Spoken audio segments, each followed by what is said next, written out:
Okay, welcome into Surviving Paradise, the podcast that takes a sometimes serious, oftentimes humorous look at the claim by Jehovah's Witness leadership that they are living in a modern day spiritual paradise.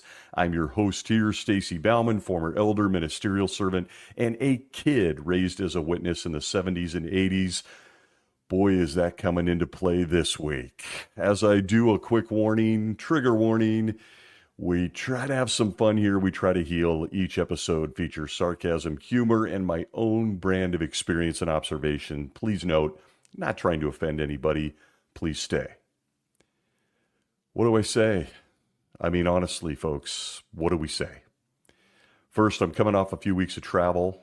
Thank you so much for the DMs and all the stuff I'm playing catch up. But I'm going to give you a fair warning this week. Not really in the mood to laugh. I've spent the last year or so laughing at the governing body of Jehovah's Witnesses for the past couple of years. I've openly questioned how much Jesus Christ of the Gospels has completely changed since his, personality we found in the Bible. Not the least of which is the Jehovah's Witness belief that the most devastating, gruesome genocide may hit the planet any second now. But there doesn't seem to be a lot of urgency with Jesus, nor the people that he currently has standing out front of his book carts, doom scrolling their iPhones as precious souls just walk on by. I can't help but picture, my guy Noah, standing next to the ark, looking at his feet, because, he didn't have a phone back then. He's just kind of looking at his feet. Or maybe he was wondering how he was going to get all the ants that were crawling on his feet into the ark. Got to save the ants too, as people were doomed to drown. And they just walked right by him. Kind of like the Jehovah's Witness book carts of 2025. You see, according to Jehovah's Witnesses, Jesus Christ of the Bible has been sitting on his throne in heaven, invisibly, since 1914, and at some point there in the clouds, decided to fix a few things he had completely forgotten to mention during his visit here to Earth. Since 1914, we have learned that millions of people would never die. But, they did. We have learned through his organization here on Earth that he completely forgot to mention he would have an organization here on Earth. It slipped his mind. Somewhere in the 1940s and 1950s, the same Jesus Christ who resurrected Lazarus, you remember that story, shout out to him, by the way, in heaven, hope he's listening today, decided it was better to let people die than to use the very blood he created to save their life in an emergency. During the same time period, the guy that forgave the Apostle Peter for denying the Christ 3 times the night before he would be murdered, is also the same guy that apparently instituted things like disfellowshipping and shunning, despite never practicing it or mentioning it himself. Slipped his mind because once invisible, he thought it would be a good thing to do to families and children. And we would be remiss if we didn't mention how he directed Jehovah's Witnesses to tell all of humanity that his Armageddon event would come before those that were alive in 1914 would actually die, or, by the end of the 20th century. Same guy. Awkwardly, we're in the 21st and they're dead. You remember all this, right? From Survival into a New Earth, 1984, page 184, we were told, quote, "The countdown that has proceeded for some 6 millenniums now nears its 0 hour." End quote for a moment. Did I mention this is 1984? Okay, back to the quote. "So close is it that people who were alive in 1914 and who are now well along in years will not all pass off the scene before the thrilling events marking the vindication of Jehovah's sovereignty come to pass, end quote, pulled from the Watchtower Library in 2025. Or maybe you remember this one, The Awake of October 8th, 1968, page 13, where Jesus directed his guys to say, quote, Jesus was obviously speaking about those who were old enough to witness with understanding what took place when the last days began. Even if we presume that youngsters 15 years of age would be perceptive enough to realize the import of what happened in 1914, it would still make the youngest of this generation nearly 70 years old today. End quote. Awake 1968. And to clarify all of this further, Jesus Christ of the Bible and King of Jehovah's Witnesses, he went into great detail with mankind when he had his guys say this. From the nations shall know that I am Jehovah, page 216, quote, shortly, within our 20th century, the battle in the day of Jehovah will begin against the modern antitype of Jerusalem, Christendom, end quote. Antitypes. That's a throwback. And he then said this from the Awake of February 22nd, 1961, pages 5 through 8, quote, that now operating kingdom in heaven within the 20th century cleanse the entire earth of wickedness, end quote. We're in the 21st. But not to be missed was the Watchtower of January 1st, 1989, page 12, where he said, quote, he was laying a foundation for a work that would be completed in our 20th century, end quote. A lot of stuff about that last century that is 25 years gone. But well, despite saying all those things and sending an email from heaven to the governing body, he then, without any notice, changed everything he had ever said, going all the way back to the Mount of Olives, and sent a message to the same guys in New York that what he really meant to say was that he kind of misspoke. And it wouldn't be during the 20th century after all, and all those folks who gave their lives away during that century would, in fact, die before Armageddon would show up. Oopsie. Those were changes that, well, impacted the very lives of people he claims he actually died for. But put all of that aside this week. By the looks of TikTok, the many different forums, Reddit, YouTube, and more, it looks like thinking Jehovah's Witnesses are celebrating some of these changes. Women can wear pants now. Men have given away their neckties. No more counting time or worrying about your time during that coffee break. And well, I speak for everyone that I'm jealous the 11 men in New York gave adults permission to grow hair on certain parts of their body. It's all been incredibly inspiring the past year or two. So many things point to Jesus really changing since he became King of Jehovah's Witnesses. Very odd, isn't it? If you're having trouble keeping up with Jesus as he changes his mind and how he impacts people's lives, you're not alone.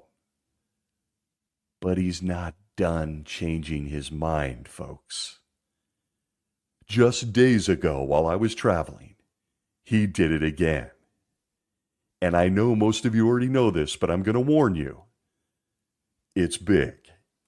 And frankly, this silly podcast host is pissed. I laughed at getting permission to clink your glasses together. But I'm not laughing at Jesus' latest decision. In fact, I'm not laughing at all. I made a commitment when I started this silly show to be transparent. I'm going to bare my soul, my stupid decisions, my dumb things I did in and out. my mistakes, all of it. And well, here we go. Buckle up. Despite being out of the organization since February 2009, when I walked away and dared them all to follow me, going to lots of therapy, I traveled the earth, I dumped a whole bunch of old friends and dead weight and more. Governing body update number 5 tapped into a cauldron of rage that still lives in me. I tend to get really pissed at 2 things with this organization. 1, anything that impacts children. Anything. The second, this one. As Jesus rebrands his only true religion here on earth, I had a feeling this one was coming. For practical reasons, think money, and because just like neckties, hairy legs and chins, and saving paper on field service slips, this one was an easy one, like all of those, to give the masses of restless Jehovah's Witnesses. They're hemorrhaging. This one was easy. This is what I call a gimme. Not only stays away from eviscerating any of their preposterously stupid doctrines, but would you look at that? This one, this change, this decision might even benefit them in the long run. And I got to tell you, I'm just pissed. I'm going to admit it. A week later, I'm taking 2 walks a day to blow off the steam with this one. Governing Body Update number 5 features one of my least favorite king priests. It's hosted by David Splain. Not only is he not very smart, but he's very arrogant, condescending, and they roll him out when they want to get a message that they've calculated down to the detail. He loves to throw around his mock authority. You might remember it was King Dave that tried to explain overlapping generations when Jesus made that change. It was King Dave that recently told Jehovah's Witnesses to stop complaining about the money they're pouring into a movie studio and that they should never question the governing body. It was King Dave that threatened world governments if they stood in the governing body's way. Remember that one? We're going to get you. It's King David Splain that would have me questioning things if I were still a Jehovah's Witness. He's one of the top guys that makes me go, okay. Mark Sanderson's up there too, by the way. There even seems to be an evil twinkle in King Dave's eyes. Like he almost gets off on all of it.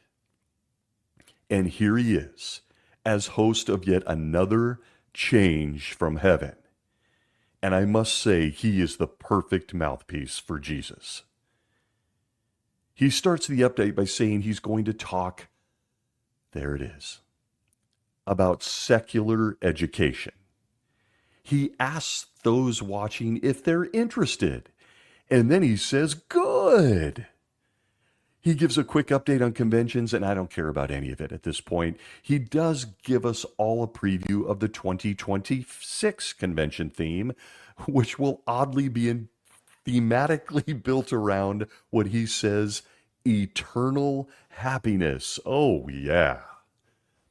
Again, I don't care. Let's get into what this update is truly about. He wants to discuss what he calls secular education and says it's aimed at young ones and their parents. This update from the governing body is roughly 17 minutes long and available to all of you on their website. I'm basically here going to summarize the message. And I'm still angry. I'm not going to quote it much. Please go watch the update for yourself if you need to see it, and I recommend it. But make no mistake, I personally find this 17 minutes to be one of the most devastating and damning 17 minutes in quite some time. Why do I say that?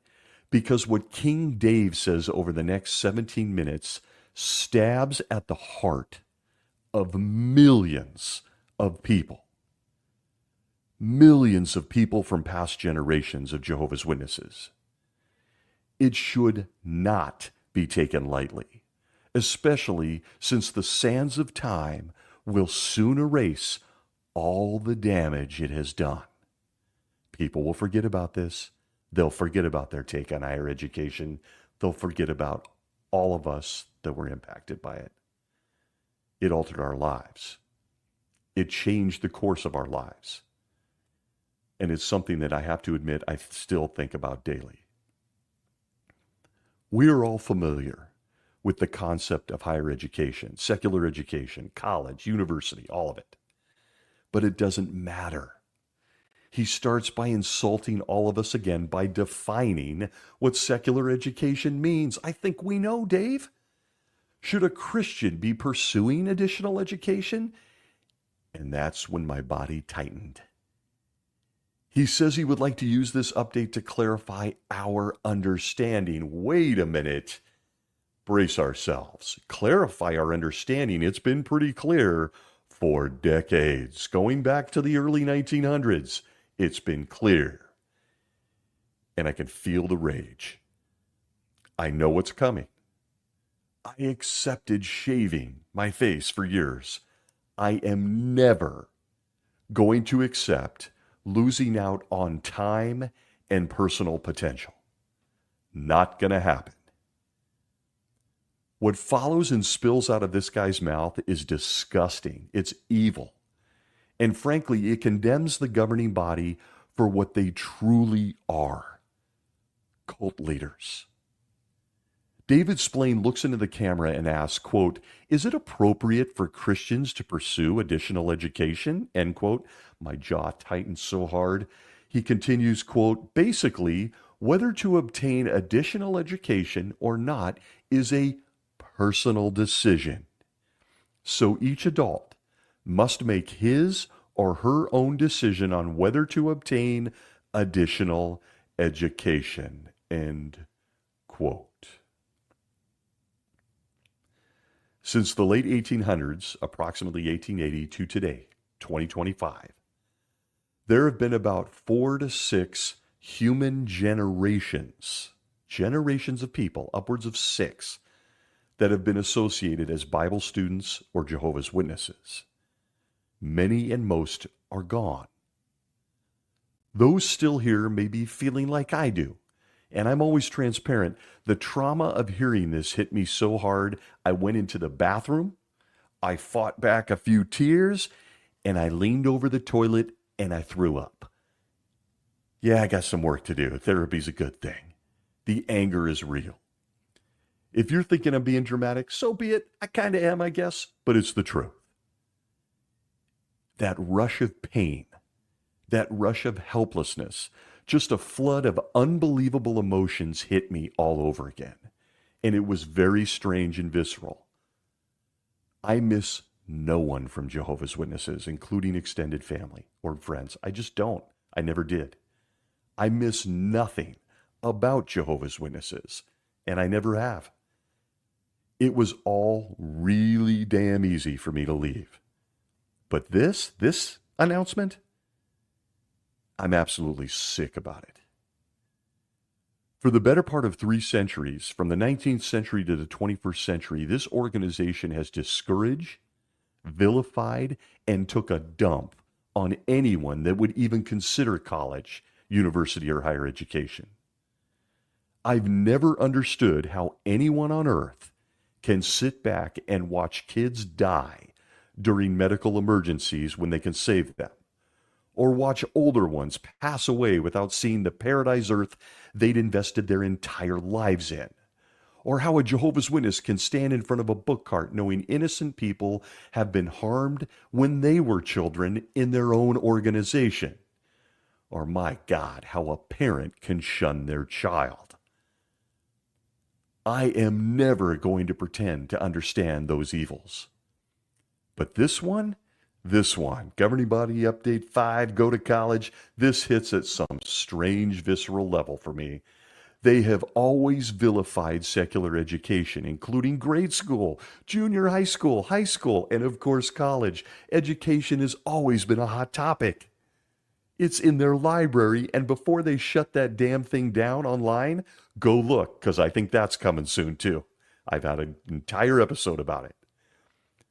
They destroyed higher education, and they've done it in a truly evil way, a very evil way.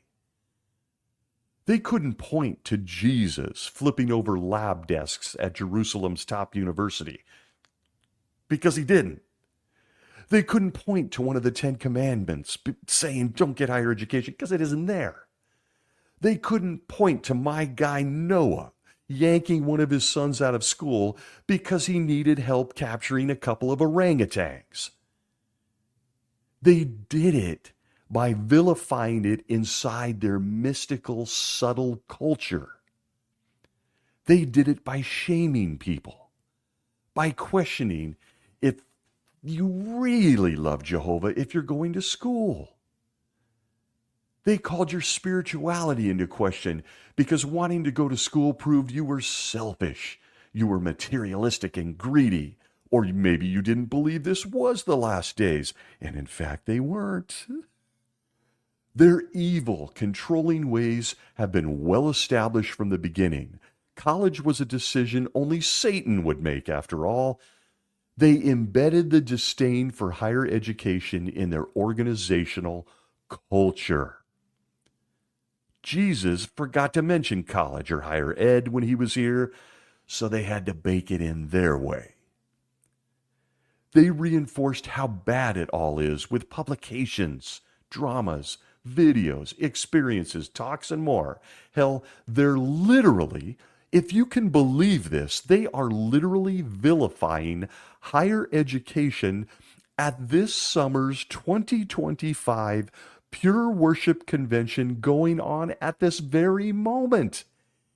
Even as Governing Body Update 5 dropped this message from David Splain saying it's all okay. Do these guys even talk to each other in the hallways of Bethel when they pass? Hey, which one is it, guys? Is it bad to go like the convention says? Or is it my own decision like King Dave says? The convention says bad, but this update says it's all okay. WTF? Do they even talk? Then, folks, there is the July 2025 JW broadcast just last month, just days ago, a couple of weeks ago, featuring a music video of a young sister avoiding taking a college pamphlet from her teacher in high school. She then goes on to meet her mom at the coffee shop to discuss, and of course she rejects higher education, and she leaves the brochure on the table for the barista to clean up. She gives away any kind of potential in future, rejecting the evil world of higher education in favor of book cart management and building kingdom halls for free, as the singer in the video just weeks ago sings, "I'm staying on the road to life, la la la la la." Go watch it just days ago. In other words, go to college and sign up for death. It's just weeks ago. And with that, I mean to say, damn, Jesus changes his mind quickly. He can just do it in a matter of days, wiping out century-long guidance on higher education. In July of 2025, we're rejecting college with a little song. In August, we got King Dave, and it's all good. Jesus moves fast. He's not fickle. He's just fast. This is nothing new. From the beginning of this organization, the leadership team has been discouraging higher education. Watchtower leaders have always taken issue with higher education. I can only share my own experience and how it shaped my thinking and how it has continued to impact my life now. I go back to the fall of 1984. I'm a senior in high school. I was a good student and very easily could have gotten straight A's, but frankly, I didn't care to do it. I was more interested in sports than girls, imagine that. I had grown up with the anti-college rhetoric my entire life and vividly vividly remember me thinking, okay, I heard what the faithful slave said. It makes it all so easy. I don't have to worry about going to college. I don't have to worry about retiring. Paradise is going to be here. I'm going to be hanging with Noah. That's it. And folks, all laughter aside, I'm not kidding. That's what shaped my thinking. I really believed that. I remember a moment in my childhood bedroom on my knees on the edge of my bed studying the old red Live Forever book. Studying it like crazy as a senior because I didn't need to worry about college after all. I didn't need a good job or retirement. I needed to be a great Jehovah's Witness. College was never considered. It was off limits. I had dreams of going into journalism, maybe being a lawyer, true story, but I don't need to even keep working towards that because the faithful and discreet slave said college was a very bad thing. I met with my guidance counselor, told her to pound sand. I can still see her face, the sadness. I didn't even take my SATs here in the States because I didn't need to. Paradise was going to be here. I went on to meet a young sister that September at a Jehovah's Witness dance party. That's what we did in the 80s. It was fun, and it was love at the time. And this only made me dig deeper into being an outstanding Jehovah's Witness. I had to be a family head. We were going to date, and that means I needed to marry her, right? How do I even begin to explain how ingrained this thinking on higher education in the future was in my generation? How do people our age, is it as difficult for you? How do we explain to younger or current generations of J-dubs that higher education was an afterthought for people my age?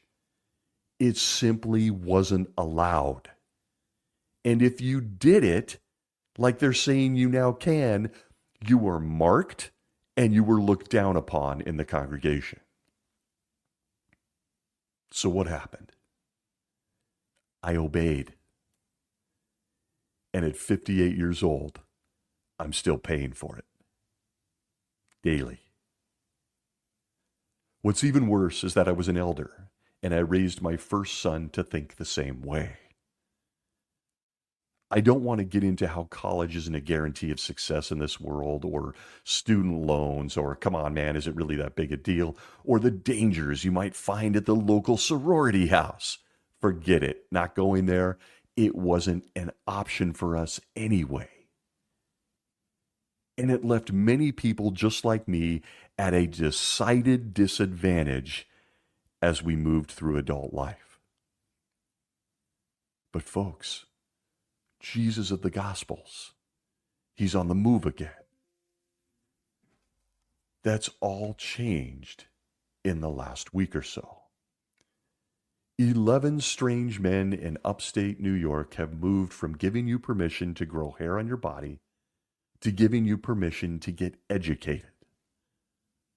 All of this after well over a century of destroying and controlling the lives of millions of innocent people, some of whom have died with nothing, all due to obeying Jehovah's Witness leadership.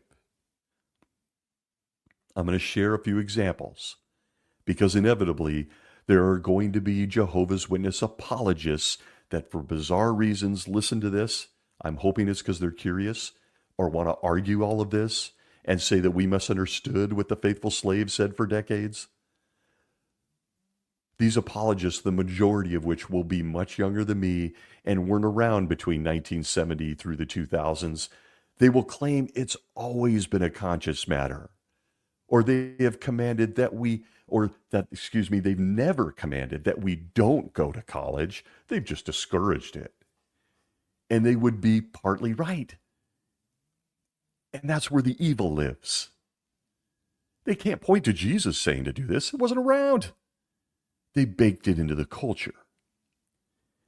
And before the Jehovah's Witness apologists start celebrating, allow me to be the first person to tell you that if you believe they weren't telling us we couldn't go to college, you, my friend, are straight delusional. Higher education has always been vilified by this organization, right down to removing elders for allowing their kids to go, right down to many local needs parts, right down to entire publications dedicated to discouraging higher education. Let's go back to the first guy Jesus chose to kick off the earthly organization he completely forgot to mention in the Bible. Let's go back to my guy Chuck Russell, also known as Charles Taze. He's currently seated next to Jesus in heaven, and wow, I have to wonder if Chuck is kind of giving Jesus some side eye with this governing body update. Because this is what he said. From the book What Pastor Russell Said by Leslie Jones in Chicago, 1917, pages 57-58, she says in 1910, Russell said, quote, I advise all Christians not to send their children to colleges or universities, for if they do, they will risk a great deal through infidelity and unbelief, and they will be doing their children a positive injury, end quote. And folks, apologists included, there it is. From day one, Jesus, who runs this organization, made sure his people on earth knew to never go to college or university. You're actually abusing your child. You're giving them an injury. And this is widely known by Jehovah's Witnesses. College has always been off limits, with only the disobedient or the rebellious even considering higher education after high school. The shaming of this decision has continued through the decades, and I really want to emphasize how they baked this shame into the culture, because none of it's in the Bible. Jesus never spoke about it. They've lifted verses on selfishness, materialism, worldly attitudes, and a whole bunch of other things, and then just applied them to innocent kids who wanted to further their education. That's how they did it. Allow me now for a few minutes to share some of the examples and pay special attention to the dates of these references in their library. From the October 22nd, 1953 Awake, page 27, quote, often Jehovah's Witnesses are asked, what diplomas have you? Neither Jesus nor his disciples had worldly diplomas to preach God news of the kingdom. Yet it was said of him approvingly, never has another man spoken like this. And people are saying the same of Jehovah's Witnesses, end quote. I admit I laughed there. Okay. They've clearly never sat through a few talks at the Kingdom Hall. Back to the quote. A well-educated man recently said, gotta love the anonymous people, I very seldom find one of you who has a diploma. But you are the most eloquent speakers of any people I have met, end quote. Oh, no. I very seldom meet any one of you who has a diploma or degree, whatever you want to say, but you're the most, Next. February 1st, 1967, Watchtower, page 76, quote, rather than being content with sustenance and covering, those who devote themselves to getting a higher education usually want to be able to enjoy the rest of the things that money can buy, end quote. We call that a dig. Baked into the culture. You want to get a higher education? Oh. You're greedy, materialistic. You just want stuff. That's what it's all about. It's not about furthering your mind, your potential. No. You just want to buy a fancy car. The May 22nd, 1969 Awake, page 15, the all-time classic of classics. I look for excuses to reread this, especially to JW apologists, where they told us, quote, if you are a young person, you also need to face the fact that you will never grow old in this present system of things. Oopsie, we have a problem. Back to the quote, why not? Because all the evidence and fulfillment of Bible prophecy indicates that this corrupt system is due to end in a few years. Of the generation that observed the beginning of the last days in 1914, Jesus foretold, this generation will by no means pass away until all these things occur. Therefore, as a young person, you will never fulfill any career that this system offers. If you are in high school and thinking about a college education, it means at least 4, perhaps even 6 or 8 more years to graduate into a specialized career. But where will this system of things be by that time? It will be well on the way toward its finish, if not actually gone. End quote. May 1969. Another, June 8th, 1971, The Awake, page 8, says, quote, parents who are Jehovah's Witnesses have another very sound reason for channeling their children's lives into useful trades. Pay attention here. They know from fulfilled Bible prophecy that today's industrial society is near its end. Soon it will be given its death stroke by Almighty God Himself. After that, in God's new order, a reconstruction work will be done to transform this entire earth into a paradise. Trades of many types will be very useful then, as will skills in agriculture and homemaking. So by guiding their children away from the so-called higher education of today, these parents spare their children exposure to an increasingly demoralizing atmosphere and at the same time prepare them for life in a new system as well. End quote, 1971. Just a couple more, bear with me. From the May 8th, 1989, Awake, page 13, quote, a university degree may or may not improve your employment prospects. But one fact is indisputable. The time left is reduced. For all its presumed benefits, would 4 years or more in a university be the best use of that remaining time? End quote. March 8th, 1998, Awake, page 21, quote, if a Christian is considering pursuing additional schooling, he would do well to examine his own motives to make sure that selfish, materialistic interests are not the driving force. End quote. There it is again. You greedy bastards. From the Watchtower of June 15th, 2011, pages 30 and 31. Quote, higher education is the subheading. Suddenly Jesus is mentioned. Jesus warned against seeking your own glory.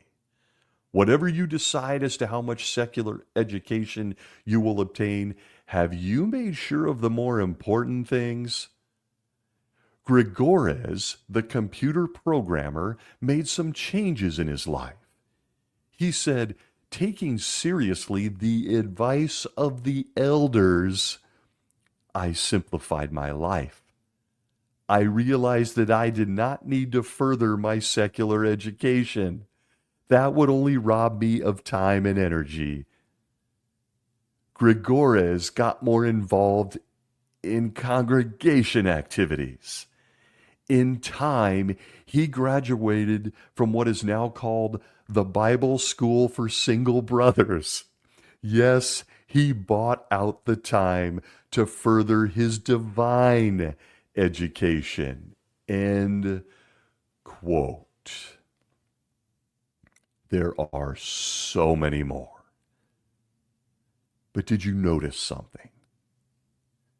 Those were but a sampling of comments from the governing body from the past 4 decades. the 1950s all the way through to the 2010s. The message never changed. Reference after experience after command, shaming anyone that wants to better themselves with higher education. You must be selfish, greedy, or looking to waste time as Armageddon approaches. In the September 8th Watchtower 2008, higher education is lumped in a little box in the article with things like alcohol and drug abuse, smoking cigarettes, or watching immoral, violent movies. You just wanted to be a nurse? But come on now. You might as well be worshiping at the altar of Satan. Watchtower 2008. The pursuit of higher education is so bad that despite the Holy Spirit, as we are told, being involved in appointing an elder, that elder will now be removed from the position if any member of his family goes to college or university. I know this has been covered, but in recent times there is a leaked elders training video, it's roughly in the last 2 years, showing the removal of a guy named Brother Brown sitting with the circuit overseer and 3 other elders. They're removing him because his daughter, what did she do? She was a whore? No, she went to college.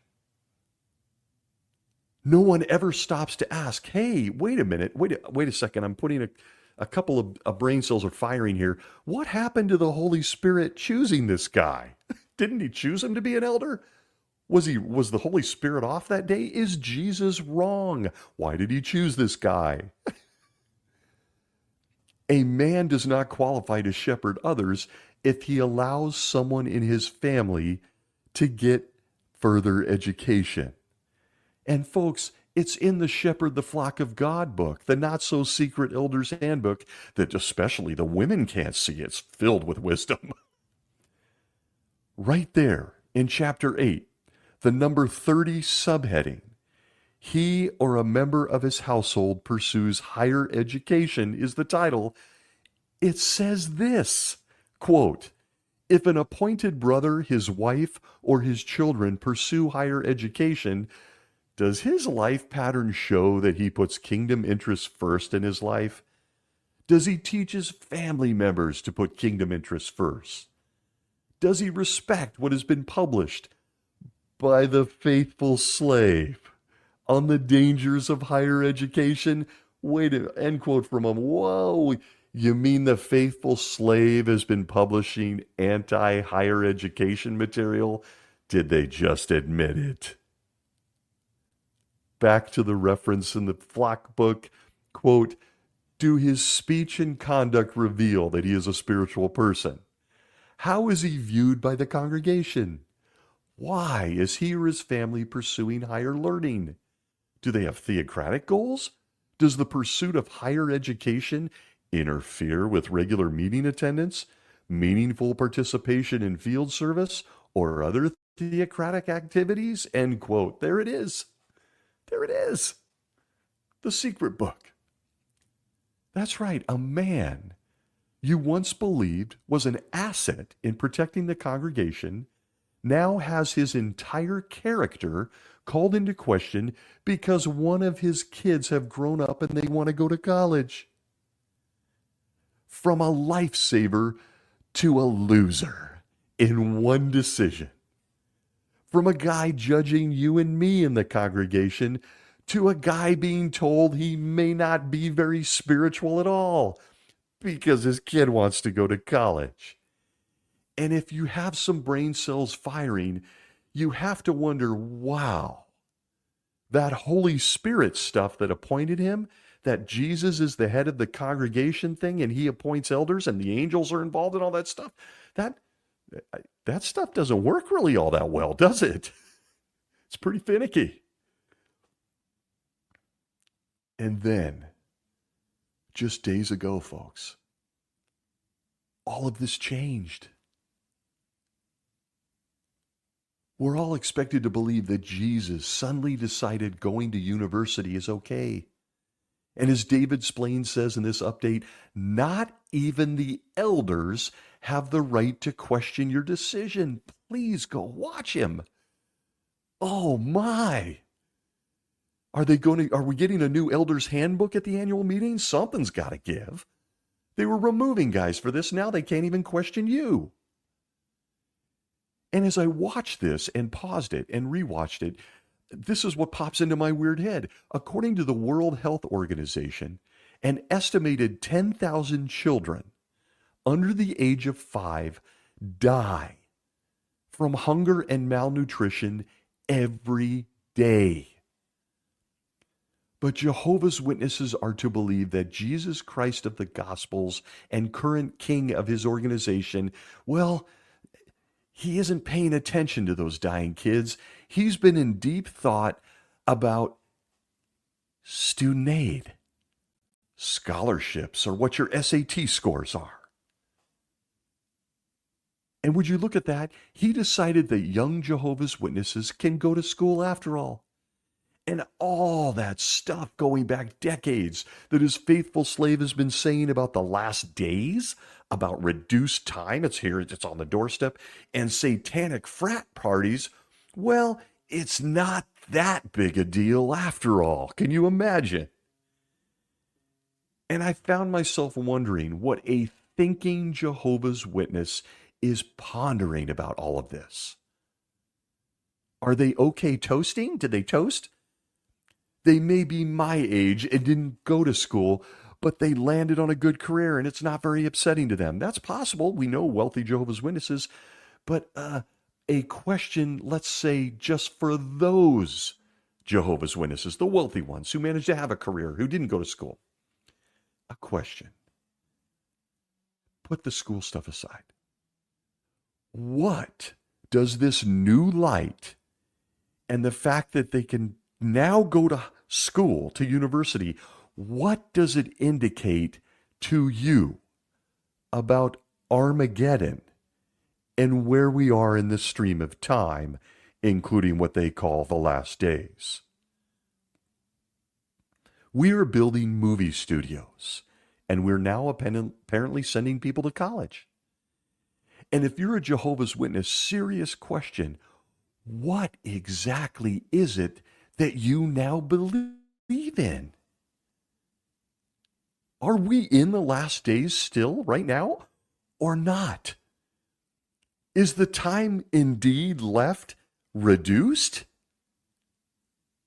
Never mind that Jeffrey Jackson told you last year people can now become a Jehovah's Witness in the last seconds of the Great Tribulation when only Jeff and his pals are the obvious one and only last religion standing. Remember his jokes? Would we be upset if they joined us last minute? Never mind that part, which completely obliterates your religion. People can now go live their lives and they can just show up at the last second, just as the door's closing, just as the ark door's closing.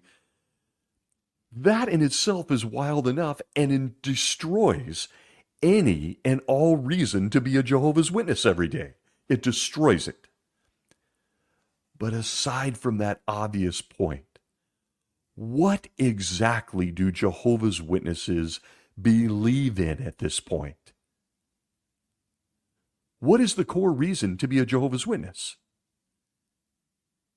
In 2025, 111 years after Jesus became King of Jehovah's Witnesses, he is suddenly now reversing everything he has ever said about higher education and letting his people decide if they want to go to college or not.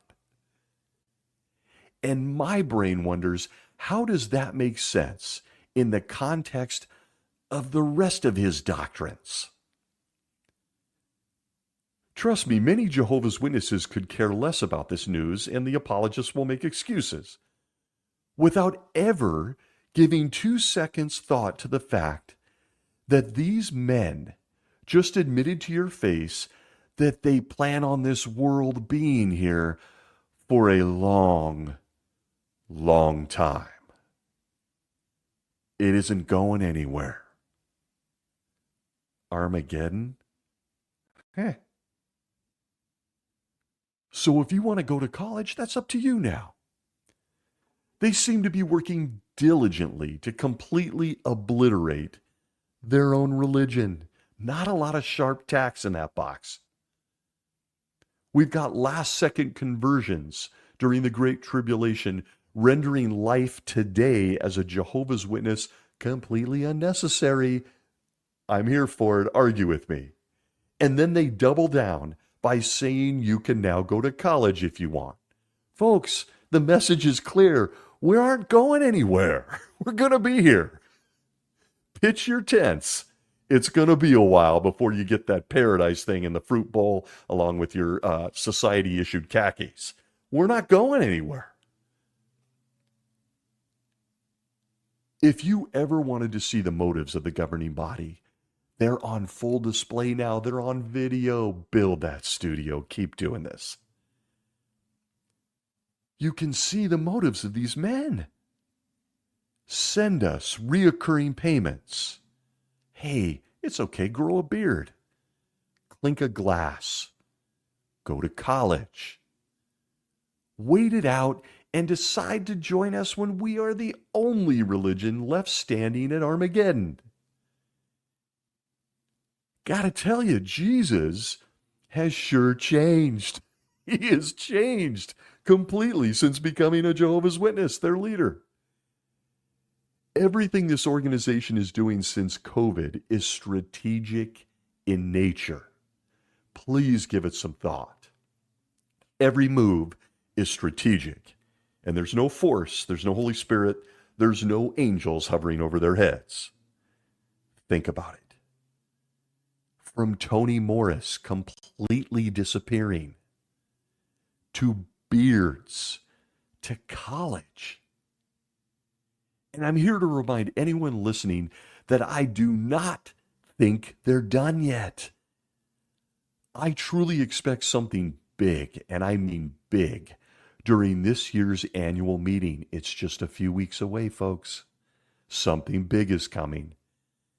Each move, each announcement, each update, each broadcast features Jesus in some schizophrenic, spasmodic change to everything he's ever said.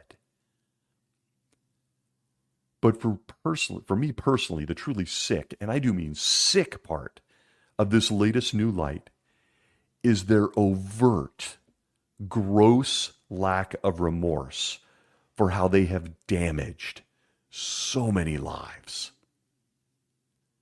Clearly, I'm not fully healed from my own walk through paradise. I've lost it before when it comes to the CSA issue. I've lost it when it comes to forgotten people loyal to them rotting in prisons. I've lost it on the unnecessary deaths due to their blood doctrine. Well, add this one to my pile of things I'm never going to get over. Jesus Christ of the gospel, speaking through his favorite 11 men in upstate New York, have just reversed their take on higher education going back to the 20th century. Why did Jesus wait so long? Why? These men are disgraceful human beings. Disgraceful. How a Jehovah's Witness watching this update from any generation can walk away from all of this, but especially this one, at least for me, where they've kept Jehovah's Witnesses undereducated, financially distressed, and out front of their book carts. How you can ignore all of this, it's beyond me now. A Jehovah's Witness accepting this as new light or another wind from heaven have obviously chosen a path of ignorance. In other words, these men can demand anything of you or say anything to you, and some of these poor souls are just going to nod their heads, accept it, and obey. It is so frustrating. It is a human tragedy. It is a cult. But I digress. Back to what angers me the most. Their criminal lack of remorse. This has been their plan all along. They've been laying the groundwork for all of this.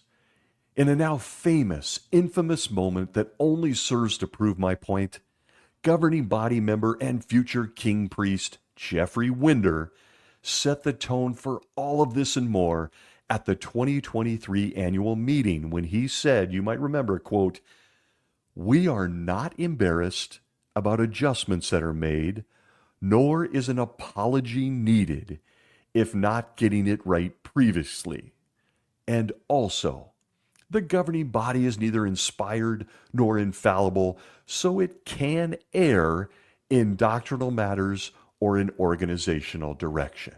End quote. The type of an all-time disclaimer that you can find on the bottom of your mattress, flip it over, or when you buy a software license. They don't have to apologize for anything they do that hurts you at all. I continue to be blown away that millions of Jehovah's Witnesses just jerk their heads up from their nap, get out of their seat, and walk out of the building. But then I remember that few of them, very few of them, are listening at all. Very few of them study. The vast majority have never read their own literature or even pay attention at the Kingdom Hall. And they're counting on it. It's for that reason that these 11 men are getting away with all of this stuff. By the way, King Jeffrey and his 10 best friends don't seem to read their own literature either. They don't have to apologize for the damage they did when they got it wrong for generations of Jehovah's Witnesses. They don't have to apologize? Really?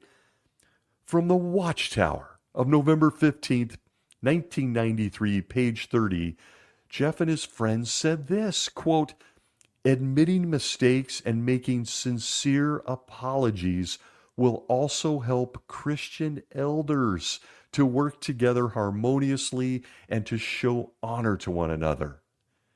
An elder may be reluctant to admit a mistake, or apparently not need to," back to the quote, "because he fears that this will undermine his authority in the congregation. However, trying to justify, ignore, or minimize a mistake is much more likely to cause others to lose confidence in his oversight. A mature brother who humbly apologizes, perhaps for some thoughtless remark, earns the respect of others. The greatest reward for admitting and rectifying a mistake or repenting of sin is knowing that it has been forgiven by God. Happy is the one whose sin is covered," said David. "Happy is the man to whose account Jehovah does not put error." How wise it is, then, to admit a mistake. End quote. The governing body of Jehovah's Witnesses has stole the youth and the potential of millions of people, leaving them uneducated, broke, without retirement plans, sometimes without gainful employment. We obeyed you men and lost out on fulfilling our potential and now toil at perhaps low-paying jobs, or maybe we don't even have health insurance. I wasted my talents because you told me to. But no, why would you ever apologize? Can we just forget that this all happened? That's the message we get in update number 5. I mean, your own literature, stuff you've written, says that you need to apologize and admit a mistake. I can read, personally, where the Apostle Peter apologized to Jesus for his mistakes. But you guys in upstate New York? No, apparently it's not necessary for you to apologize. You've only ruined people's lives. Why would you ever be embarrassed or issue a heartfelt apology when you can just throw today's generation a bone and tell them that they now can go to college? See, all better now. Don't look in the past. It's very clear to me that the past couple of years boil down to two things. They're trying to make this religion more attractive. And second, it all comes down to money. Bearded, pant-wearing young men and women who no longer need to count their time with a college degree, well, they tend to make more money, folks. More money that they can give to the governing body. They could care less about how they impacted past generations because they got their money. They got their obedience. They got their free labor. And frankly, I'm angry. And as I explored my reaction to this, I realized that most of my anger was toward myself. Towards myself. These are shameless, disgusting men. But I fell for it. Even as the anger comes and goes, I realize how important it is for those of us that skipped getting an education to forgive ourselves. We were just kids. We were just kids. And they're criminals. I want to say I'm sincerely very over-the-top happy for today's younger Jehovah's Witnesses that can go to college without repercussions. I hope every one of you take advantage of this. To go to an outside institution is to get a degree in critical thinking, an education and new skill that will very likely help the younger Jehovah's Witnesses realize just who they're dealing with in the governing body. But as for those of us that sacrificed our potential by obeying these men back in the day, I'm reminded of a quote. It's from Wendell Smith. He said, quote, "An educated man is one on whom nothing is lost," end quote. Unfortunately, for some of us good little Jehovah's Witness kids of past generations, we weren't educated. And we lost.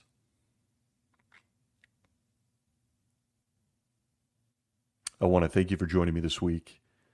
Wherever you may be, good to be back. Be well.